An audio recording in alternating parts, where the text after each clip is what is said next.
I want to show you, look, this is an actual headline. Look at this. Silicon Valley wants to put a chip in your brain. Come on, in your forehead, possibly. I don't know. I'm not going to sit here and say that this is it. This is the mark of the beast. But good Lord, guys. I mean, this is chilling. A battle. Look at this subtitle. A battle is looming not just over privacy, but the future of the human species. All right, there will come a time in the not so distant future. And by the way, this is from Politico. When you decide to stick a computer chip in your brain. I didn't say that. That didn't come from a conspiracy site. That didn't come from, you name whatever your favorite conspiracy theory site, whatever is.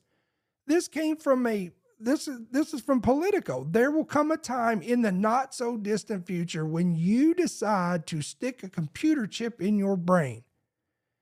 At least that's what Dr. Scott Phoenix told the audience at a TED Talk in 2026 in Vancouver last month. Look at this. Someone you work with will get it first, and you'll hold off for a while. Tell me this is not chilling. The way you did with the smartphone, but eventually you won't. They're telling you guys. I'm gonna do this the way I want to do this because this is my podcast. But this is the attitude that's going to be of the mark of the beast. I'm telling you, that people will hold off, but eventually they won't, and they will get that mark. Now, I don't believe for the vast majority of those that are watching or listening to this podcast, and you're born again and your name is in the registry of heaven, and you're on fire for God, and you have oil in your lamp and your fire is burning, I believe we're going out on the first load. Come on, somebody. We're going out in the harpezo, the catching up, the gathering together. We are that, I believe that in 2 Thessalonians chapter 2, we're that restrainer that is holding back the Antichrist from being fully revealed in his time. And then when he who now restrains is taken out of the way, then the Antichrist will be revealed. But to the unfortunate individuals who were either left behind or they just rejected Christ and they're going through the tribulation and they get to mid-trib, Revelation 13, this is going to be rolled out globally. This won't be just, state to state, or it only be in the U.S. if the U.S. even exists. It won't just be this country, that country.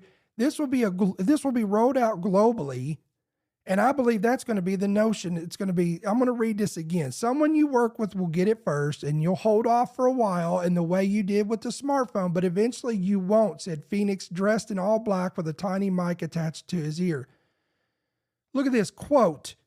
The advantages of integration will be hard to compete with. We're going to talk about that in just a second. But put bluntly, in his view, we're on the cusp of the next major transition, the merger of humans and AI. Can I say it like this? Iron mingled with clay. Wow, guys, you can't make this stuff up. And by the way, all of these technocrats, tech giants, the team that works with your president, you and I's president right now, Donald Trump, all of these guys are on board of Stargate. Sam Altman, Peter Thiel. We'll throw Elon Musk in there. We'll throw Larry Ellison in there, and there's others. All of these have one thing in common. All right, look, check this out. Of household AI companies are subscribing to an ideology. Here's a secret that Silicon Valley does not want you to know. Many of the founders of household AI companies are subscribing to an ideology called transhumanism, which is effectively a merging between human beings and machines. This might seem like a techno-optimist dream, however, it could be completely dystopian. I spoke to an MIT researcher who's an expert in AI, and he gave me a really creepy analogy. As he put it, it's basically akin to telling a snail, hey, these human beings are going to be around and they're way more intelligent than you, but It'll be great for you if you just glom onto their leg and become a part of them. In this analogy, obviously, the human being is AI and the snail is us, and we are flirting with potentially merging ourselves with machines that are far more capable than human beings. Look no further than a New York Times interview that Peter Thiel gave to demonstrate that this attitude is actually very, very real in Silicon Valley. When asked whether he would prefer the human race to endure, he shockingly demurred, not once, not twice, but 3 times before saying, yes, and then explaining transhumanism as an ideology. Sam Altman has even taken it one step further, all the way back in 2018 when he invested in a company that promises to give you a procedure that will digitize your brain. The only problem is it has a 100% fatality rate. Some Silicon Valley entrepreneurs have a serious interest in the singularity, which is the moment that human beings and machines merge. They might love that vision of the future as unelected tech nerds, but the general public finds it completely off-putting and it's hugely unpopular in polling. One of the things that is always unfair in this comparison is people talk about how much energy it takes to train an AI model relative to how much it costs a human to do one inference query. But it also takes a lot of energy to train a human. It takes like 20 years of life and all of the food you eat during that time before you get smart. And not only that, it took like... These people are laughing, but this is craziness. Listen to the this. very widespread evolution of the 100 billion people that have ever lived and learned not to get eaten by predators and learned how to like figure out science and whatever to produce you, and then you took whatever you took. So the fair comparison is if you ask ChatGPT a question, how much energy does it take once its model is trained to answer that question versus a human? And probably AI has already caught up on an energy efficiency basis measured that way. Through time. In 2015, in a blog post that Sam Altman wrote before OpenAI was officially announced, he explicitly outlined the existential risk by saying, development of superhuman machine intelligence is probably the greatest threat to the continued existence of humanity. There are other threats that I think are more certain to happen, for example, an engineered virus, but AI is probably the most likely way to destroy everything. In general, when Altman is writing for the public or speaking for the public, he does not just have the public as the audience in mind. There are other people that he is trying to motivate or mobilize when he says these things. And in that particular moment, Altman was trying to convince Elon Musk to join him on co-founding OpenAI. And Musk, in particular, was spending all of his time sounding the alarm on what he saw as a huge existential threat that AI could pose. And so in that blog post, if you look at the language that Altman uses side by side with the language that Musk was using at the time, it mirrors all the things that Musk was identical. saying. This is scary. Peter Thiel is hosting a summit in San Francisco where he's going to be lecturing about the Antichrist for 4 days. Y'all remember that? Here's the invite, and as you can see, these lectures are off the record. It's just interesting because Peter Thiel believes that the Antichrist will force a suppression of technology, when one of the most common beliefs is that...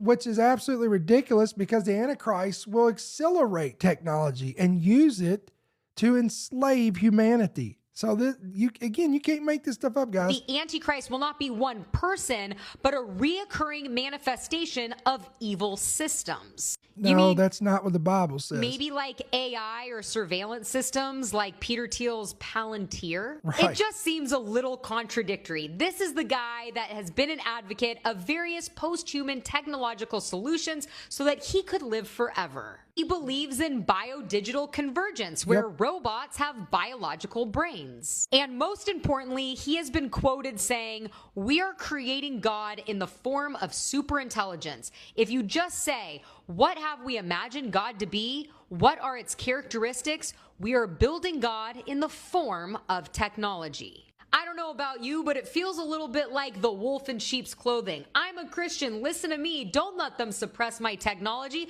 That's the Antichrist. Anyways, I'm curious to hear what you think about all of this down below. Well, if you know your Bible, she's correct. He is a wolf in sheep's clothing. He claims to be a Christian. Peter Thiel is a gay man that lives with his husband, calls himself a Christian. We know according to the Bible, he's not a Christian. And this guy's going to be instrumental. Going to be absolutely instrumental. We'll talk more about him, and we'll talk more about Elon Musk as well in just a moment. Let me go back to this Politico piece. Remember, someone you work with will get it first. You're going to hold off. Remember that. And just like you did with every other technology, then you'll succumb to it. You'll give into it.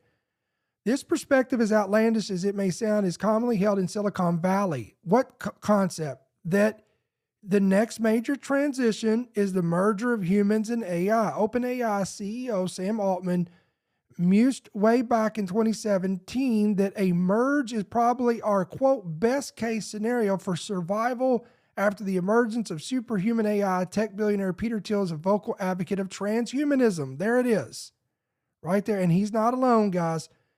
There's a good reason to be skeptical about imminent evolution for the species. The technology to perform this kind of merger to radically change what it really means to be human remains in its earliest stages. Even setting aside the uncertain future of AI, the so-called implantable brain-computer interface, again, this is BCI, is still quite nascent. And yet there are huge sums of money already sloshing around the technology with more to come. The BCI market, currently sitting around $350 million, is expected to reach $1.2 billion by 2035, according to Future Market Insights. And it goes on and talks about this, doesn't include companies like Viserius. It also talks about other investors, including Elon Musk. We're really going to talk about him in just a second, and Mark Zuckerberg. The broader neural technology market is projected to expand to $52 billion by the year 2032. With that much money at stake, not to mention the future of humanity, it should be no surprise that the political battle over brainwaves is starting to heat up. Now, you think about this, guys. Wouldn't it be, it would be something if we get to mid-trib, Revelation 13, this the mark of the beast is being issued. Could you imagine if, I'm throwing out an hypothesis right here. What if by the time we get there, much of humanity has already succumbed to this, and they have transitioned from mere mortals, humanity of flesh and blood and bone, to merging with these machines, going as far as putting these chips in their heads. How easily controllable will they be for the Antichrist? Because they've already succumbed to this. Can y'all see this? I can absolutely see this. And then, as I've said before, guys, there's going to be these selling points that is going to convince the populace to partake of this stuff and to embrace it. Here's a great example of this. Watch this. So what can you show us that as a demonstration of what you can now do? Here we go. This is the Link app. This is how I control everything. And for you guys listening, this is the first, the individual talking right here is the first recipient of the Neuralink brain chip. This is the app that they've uploaded onto my computer that lets me control the cursor. This is my devotional that I've been reading all the time, every day. And then this is me playing chess. So wait a minute, you're moving the cursor. You're moving the cursor, Nolan, just by thinking about where you want it to go, or is it your eyes? No, it's just me thinking about wherever I want it to go. What? Oh man! So yeah, you're not even tracing it with your eyes. You're just looking at it. Nope. I can move it, and I can move the cursor around, whatever I would like to do. I don't have to be staring at it at all. I mean, it's amazing. There's not even words to describe. Yeah, there's not even words to describe how amazing this tech is. There isn't even words to describe how amazing this tech is. There you go, guys.